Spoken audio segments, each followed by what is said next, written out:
During the Mass, the angels stand by the, according to St. John Chrysostom, another doctor of the church, during the Mass, the angels stand by the priest and the whole sanctuary, and the space around the altar is filled with the powers of heaven in honor of him who lies on the altar. A number of saints during the Mass, they would see the entire the heavens open, and they would see all the angels and saints there, because the Mass makes heaven present in a particular space and time. And therefore, God sometimes reveals this reality to people, especially the saints. So much so that they would not only see but hear the angelic voices praising God. And therefore, we who live still by faith have to always act by faith. We have to always see things around us, not only with our worldly eyes, our physical eyes, but with the eyes of faith. Once you're able to see things with the eyes of faith, then you'll be able to respond also in accordance with the will of God. But if you only look at things with your physical eyes, you will miss a lot. You will miss a lot. The beauty about the ministry of exorcism is that the Lord makes tangible the spiritual world to us.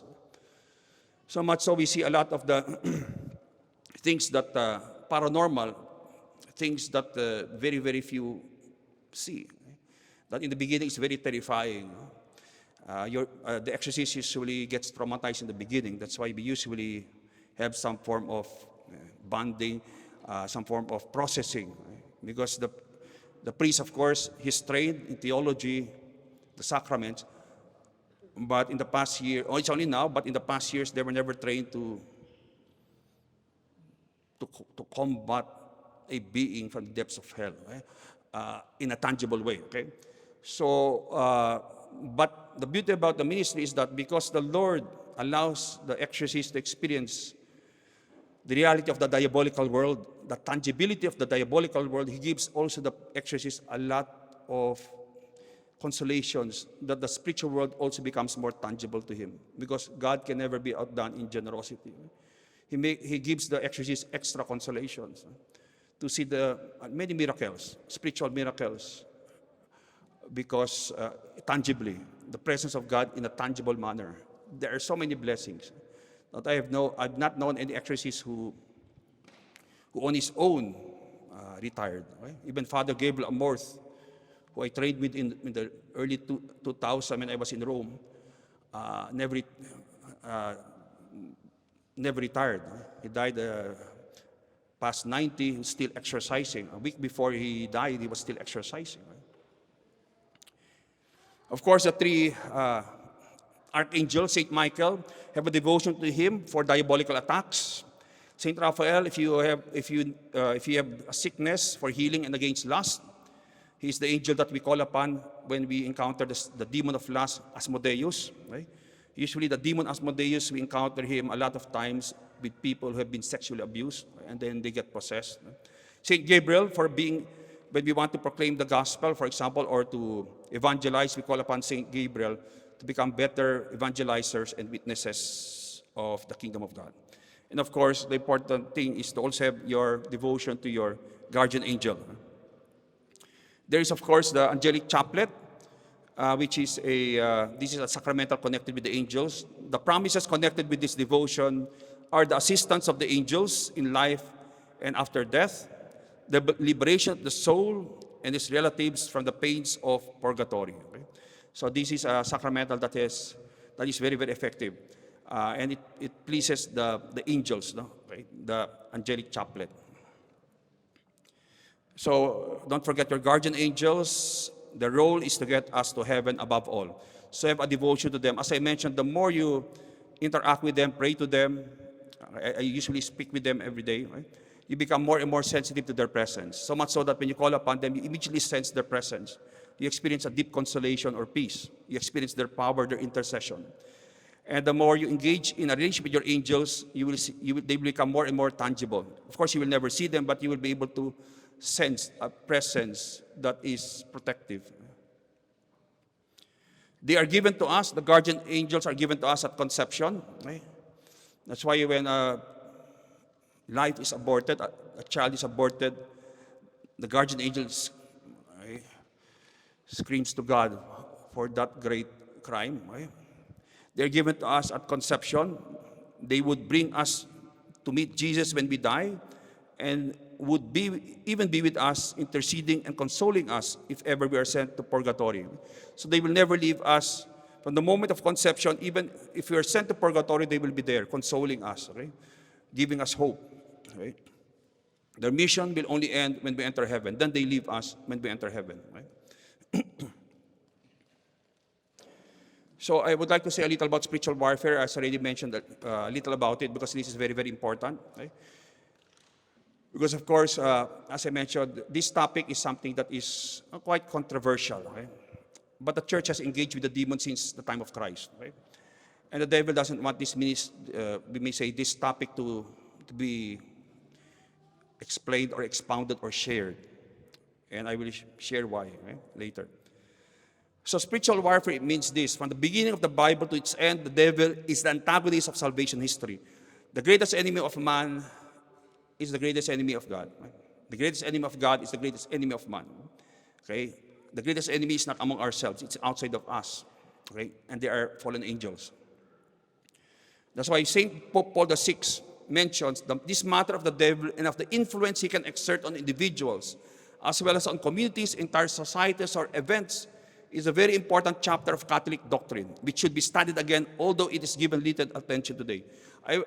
One of the last Carmelite convent that I exercised, I went there and I didn't do any healing. These were a lot of old sisters. I simply did the Pope Leo prayer over the convent. And they told me after a week later, Father, we're surprised. Why?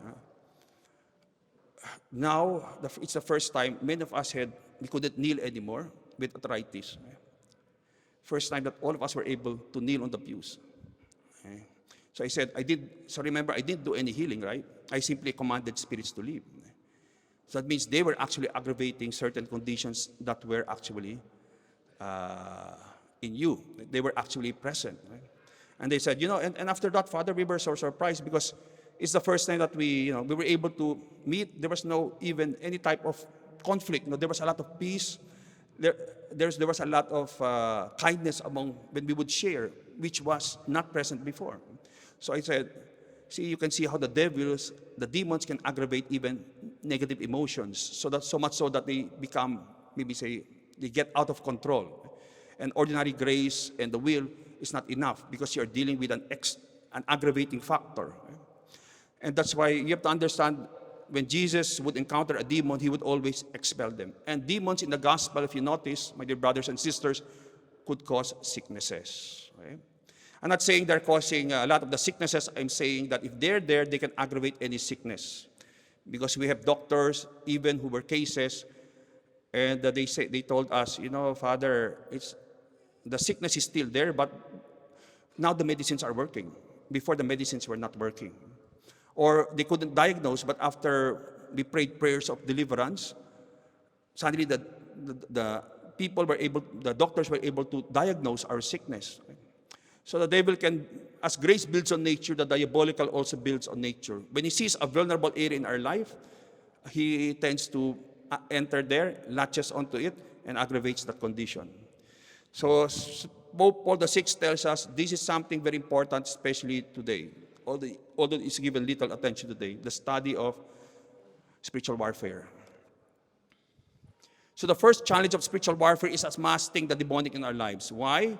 2 reasons. First, why the devil will always try to remain hidden. First is that a person either blames God for his sufferings. Lord, why are you doing this to me? And later on, when we interview them, they realize it's a devil doing that to them. It's not the Lord's will that they should be carrying those crosses. It's not the Lord's will that they are carrying those crosses. They are carrying crosses that are placed there by the devil, and the Lord desires to remove those crosses because they are not life-giving. Okay? They're not life. Hello.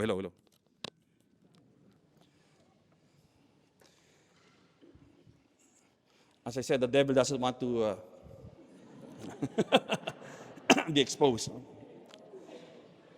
2 weeks, I was being interviewed by someone from a major international news network.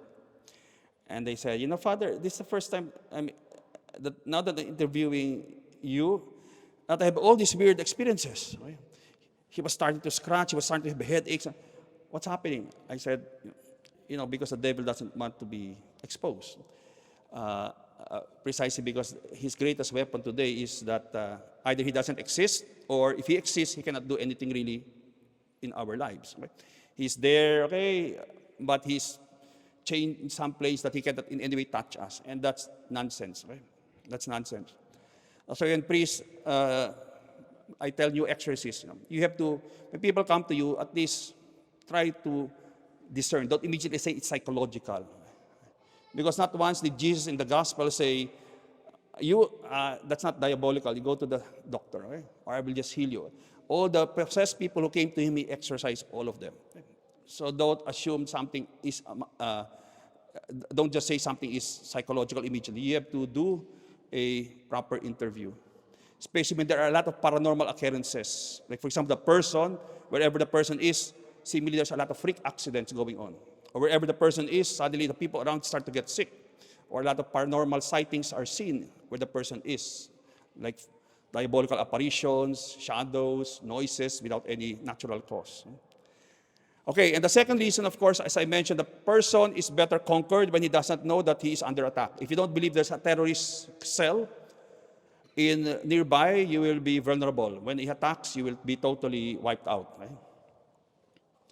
The second challenge of spiritual warfare is once you are aware of his presence, then know how to expel him. Right? The church has all the weapons needed to expel Satan, right? Because we move with the power of Jesus Christ. And Jesus Christ is God. No other religion can overcome the devil. Because only in the Catholic Church, it is God himself who is doing the expulsion, right? The expelling. It is not a human being doing the expulsion. Now, some signs of current demonic infiltration today that I have noticed in my ministry. Why do I say these are infiltrations? Because when we use prayers of deliverance, usually we saw a change in the situation. That means the situation became better. First, one of the signs that the diabolical is becoming more powerful is there is an increase in extraordinary demonic attacks of possession, oppression, obsession, that Pope Francis had to require all bishops to now appoint exorcists. All dioceses should appoint exorcists now. It's a requirement for all bishops. So you see, it's not getting better. There's a lot of blockages to God's blessings. Some families, they seem to have a lot of bad luck. As I mentioned, there's no such thing as bad luck. But when they use the sacramentals properly, suddenly they experience a lot of blessings, not only spiritually, emotionally, psychologically, relationally, but also financially. Okay? The devil can block even physical blessings. When there's an outbreak of paranormal and psychic phenomena in places, that's a sign that there is a diabolical presence there. Okay? And if you use the sacramentals, they will stop. Sufferings that are not crosses anymore, they are burdensome, make us miserable, and they are not life-giving. As I said, if the negativity in your life is too unusual, it's not anymore normal, you're already under attack. That's not coming from God. Right? That's not coming from God. Pride and disobedience to the authority and teachings of the church. Okay? The persons before, they didn't want to go to confession, and after we did, the priest said, in the name of Jesus, whoever you are, get out. Boom, the person, Father, can I confess? That's obstinacy and pride are signs of the diabolical spirit. Right? Temptations that are very strong and persistent. Father, when I sleep in that place, I experience all these lustful dreams, all these lustful temptations. That's also a diabolical spirit. Varied and unrelenting harassment and blocks to those who desire to follow the Lord. Father, when I started to serve in the church, I have all these harassments. Suddenly, there's so many problems. Right? You're under attack. Right? Persecution of those who desire to be holy. Because I remember one exorcist said, why don't you demons, why don't you harass those people who are sinful? They are believing in sin for so many years. Why don't you possess them? The demon said, they're already mine. I have eternity to torture them. I will not wake them up. I'll give them more of the world and more of the flesh.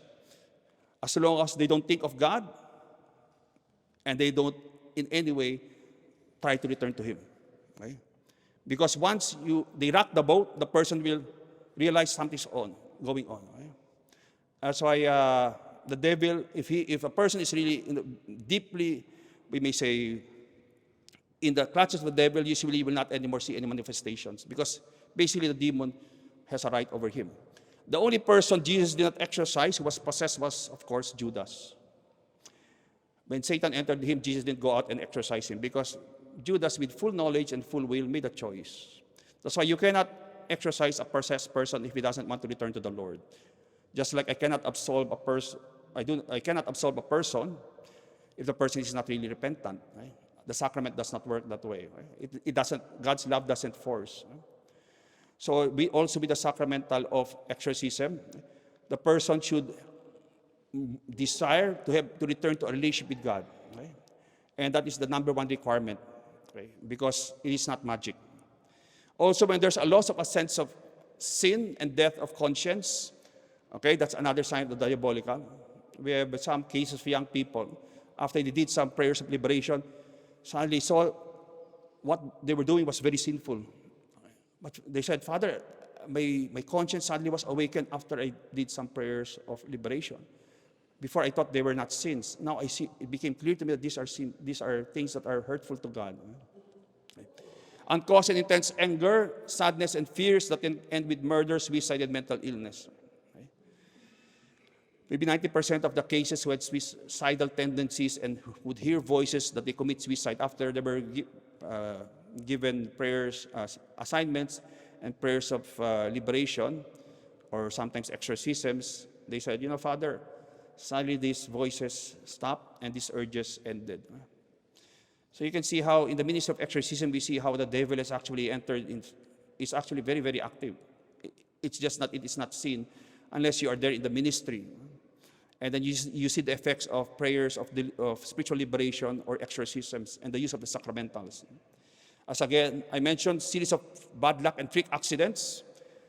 Right? There's no such thing as a bad luck. There's no such thing as chance or coincidence. Everything is under the divine providence. That means everything is under the infinite, omniscient mind of God. Nothing is outside His power, authority, and mind. Unusual negativity in the life, whether physical illnesses or career failures. Right? Sometimes there's what I may say, some form of curse in the family. That means a spirit going down the family line. Maybe the person's father was a Satanist, and the spirit went down to the next in line, and all the children became problematic. They would hear voices. They would have no control over their anger. They were always hateful of others, etc. This occurs. And also, spirit of sin can go down. Maybe the grandfather was very unfaithful. Spirits of infidelity attached to the grandfather, and therefore the next in line had very strong temptations to be unfaithful, and they gave into it, then the spirits go down the next in line. So you will see across the generations the same sin. Right? That's why there's what we call intergenerational prayers of spiritual intergenerational healing, okay? Or intergenerational spiritual liberation prayers. Unusual and unnatural calamities and disaster. Okay, since I have a short time. So we have to understand the devil can attack us through temptation, but after temptation, he can attack us in many other ways. Obsession, I won't anymore go too much into this. Oppression and possession. Now, if you notice, my dear brothers and sisters, there are what we call the spiritual faculties of man, the spiritual faculties that we share with God and the angels, the will and intelligence. The devil has no power over this because they're purely spiritual.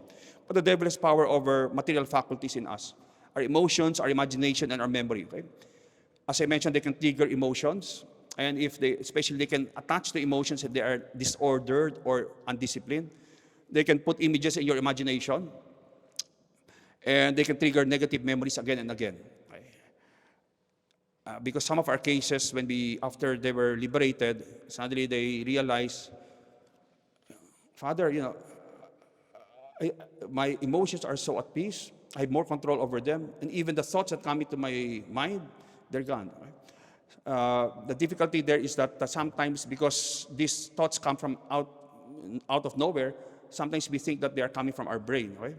That they simply come from the brain, but there are other many times we've encountered wherein they come from actually an outside source. Right?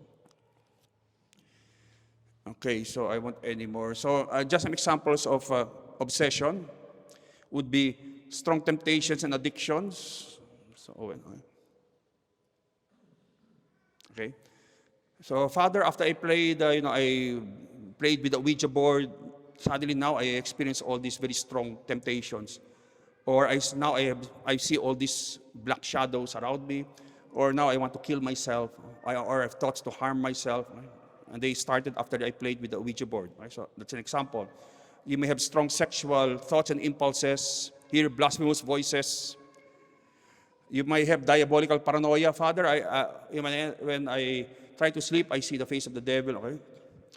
Sudden doubts regarding the faith. Father, after I practice this occult practice, New Age practice, suddenly I have an aversion towards anything that is, I can't enter the church.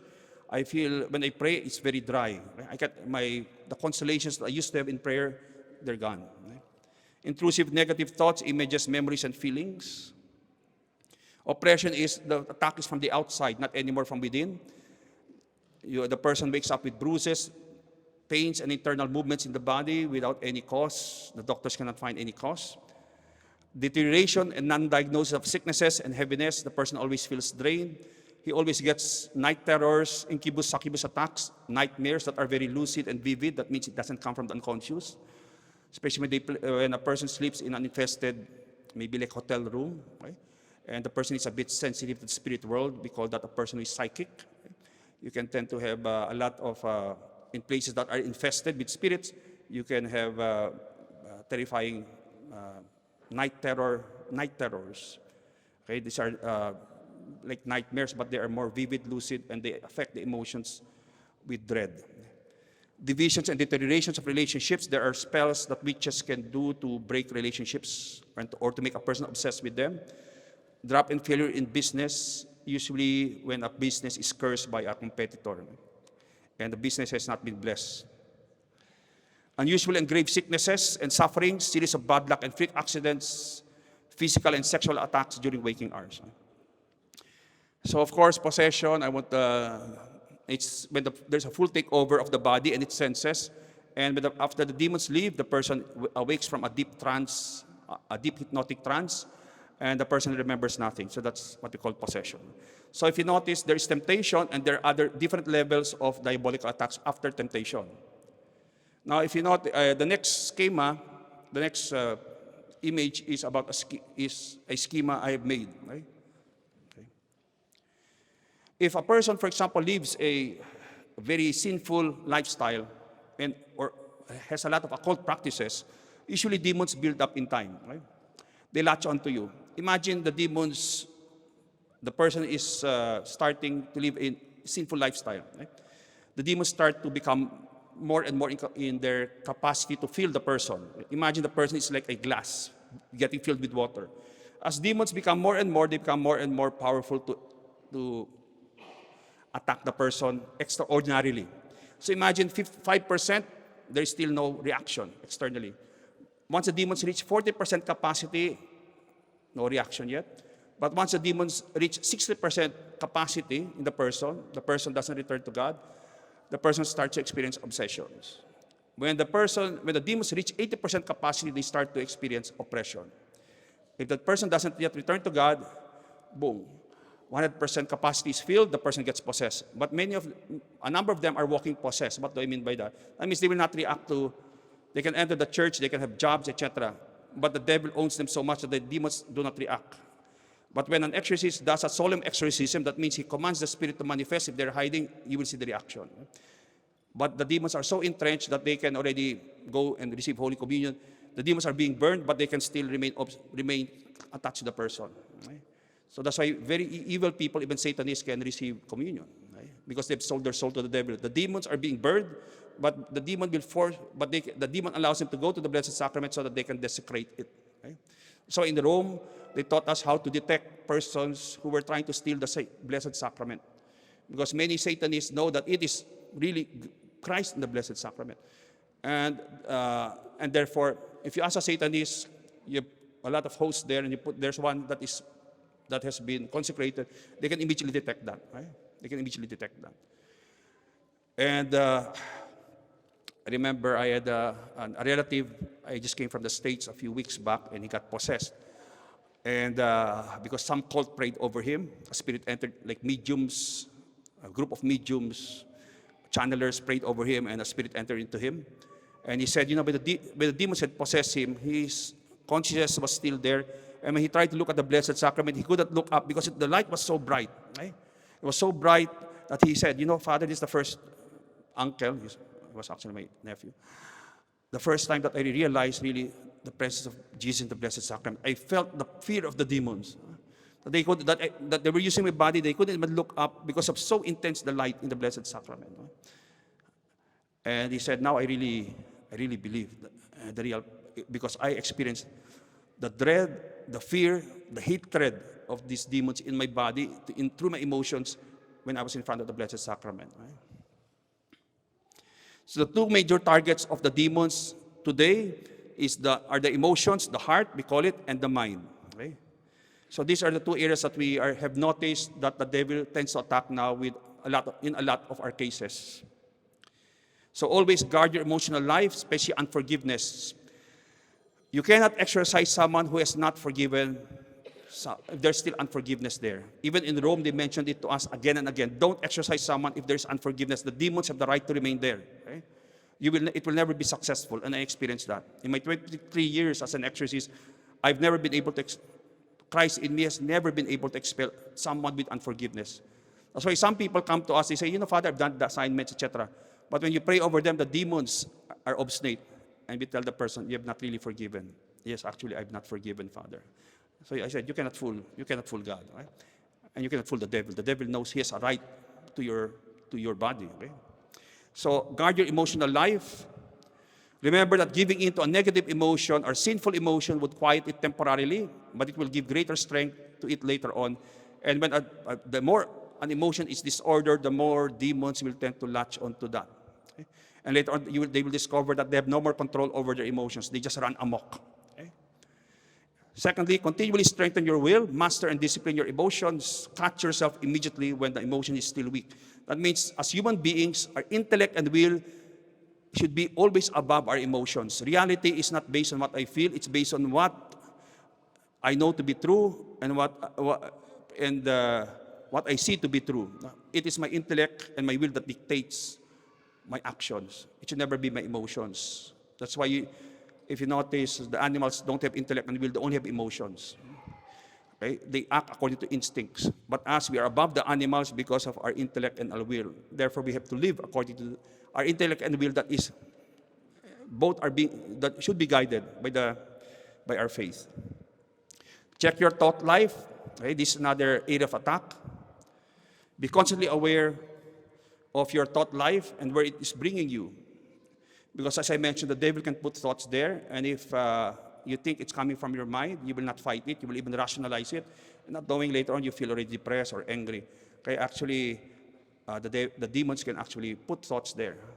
Because we have cases wherein when the demon had been expelled, Father, my mind is very quiet. Right? I have no more thoughts. So they realized that it was something else that was putting the thoughts there. Just because you have thoughts doesn't automatically mean it's coming from your brain. Right? Also overcome your ignorance by studying the truths of the faith and apply them to your life. Okay, so I will just move more quickly. Okay, just give me 5 more minutes. Okay? So always maintain unity as a family because the devil particularly hates unity. Division is a sign that the family has already been infiltrated. Okay? The one thing that how the devil has destroyed a lot of exorcism teams or deliverance teams or communities is first he divides them. Okay, the devil divides and conquers. He isolates and then subjugates. When a community or a family is starting to get divided, the devil is already acting. Right? And later on, a family member, especially who is isolated, the devil will make sure that he doesn't receive any emotional, relational, spiritual support, and the devil will start to work on the person. He will start to put thoughts there. That's why sometimes we have there are cases of young children who are always left alone. Okay? They isolate themselves from the family members. Later on, there's this child does something unthinkable. No? And then you will say, he was just a quiet child. What happened? Because the devil has been working on him. Actually, first he isolates the child, and then when the child is alone, no more support of the family, then he starts to bombard this child with thoughts. Very easy for the demon to do that. And emotional, we may say, depression, sadness, even anger. So just see, the more divided a family, the more one sees the presence of all the other vices and all sorts of evil. The more dysfunctional, emotionally, psychologically, and spiritually a family is, the more you will see it's divided. So go as a family to the sacraments, pray together. Unity is not simply the absence of conflict, but a proper ordering of priority. The family becomes like an army difficult to defeat because of its united front. So be very watchful. Okay, be very watchful of this opening to the diabolical, highly charged negative emotions. They attract spirits.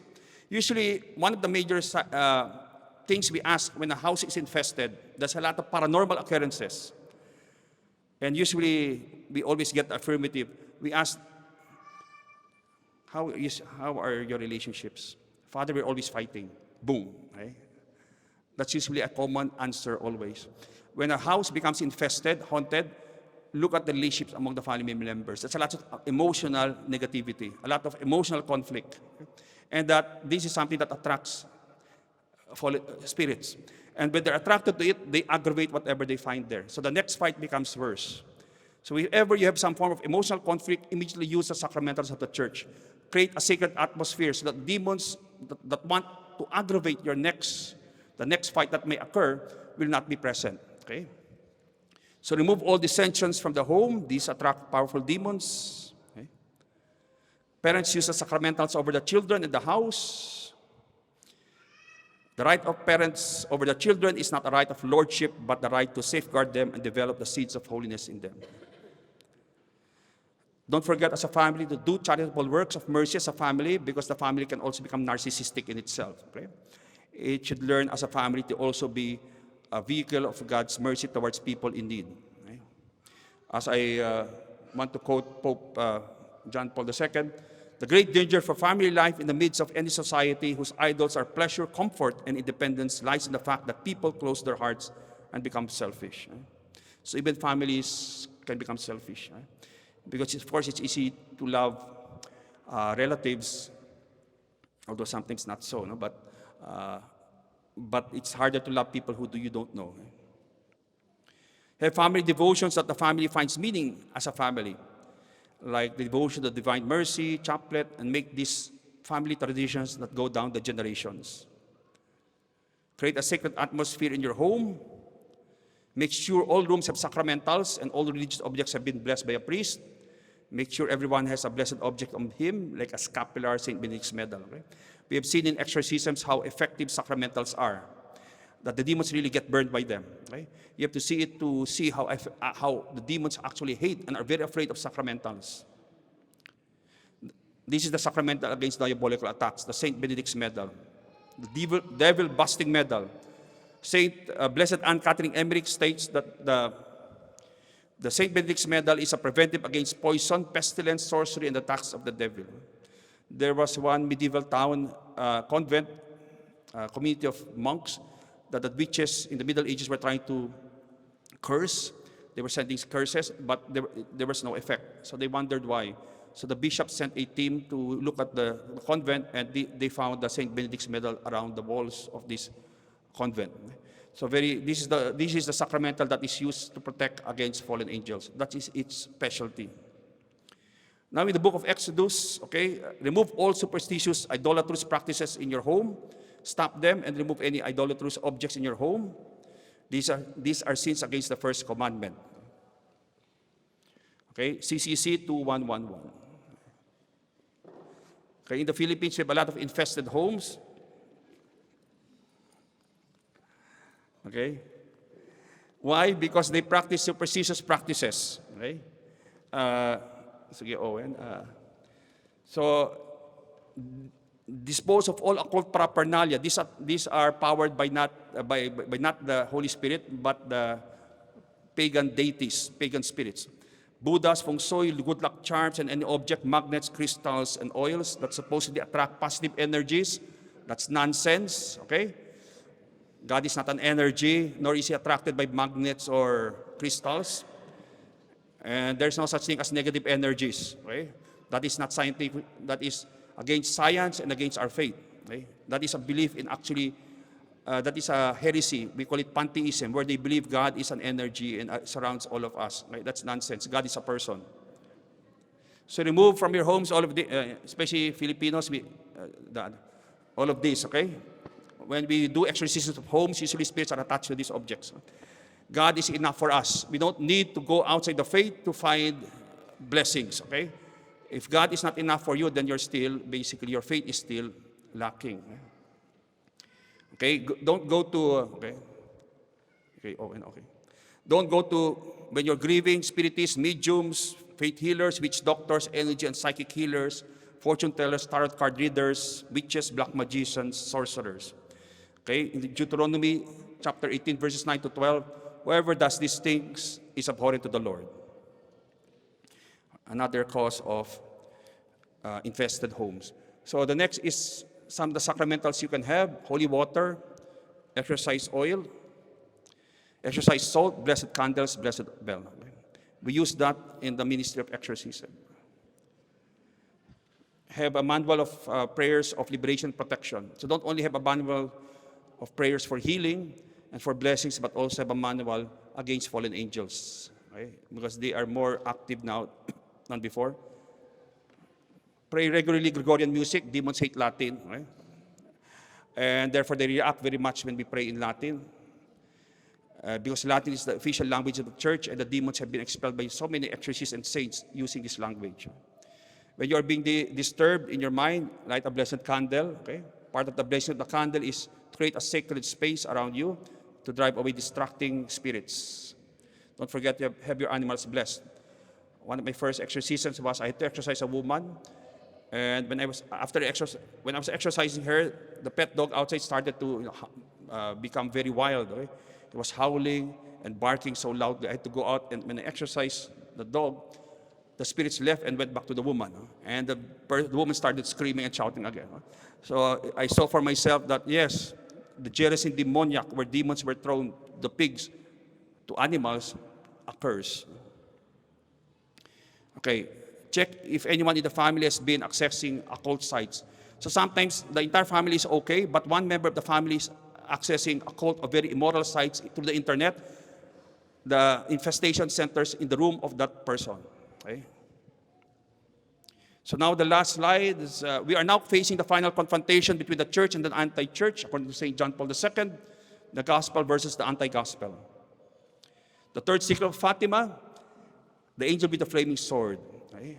This is according to Pope Benedict XVI, this represents the threat of judgment that looms over the world. What is the answer? Penance, penance, penance, metanoia, not simply like, for example, going to confession, but really making a sincere effort to change one's lifestyle. Okay? Conversion of heart. Okay, so the last slide is, I would like to get it from the message from Our Lady of La Salette. So 5 children of light, you few who can see. Right? It's very difficult in the ministry because you see a world that many people haven't seen, nor do they want to see. But we are there. We have no choice. But the important thing is we share this knowledge to you so that you understand what's going on. Because the church has been given to us by Christ so that we understand what is going on in the spiritual world around us. Okay?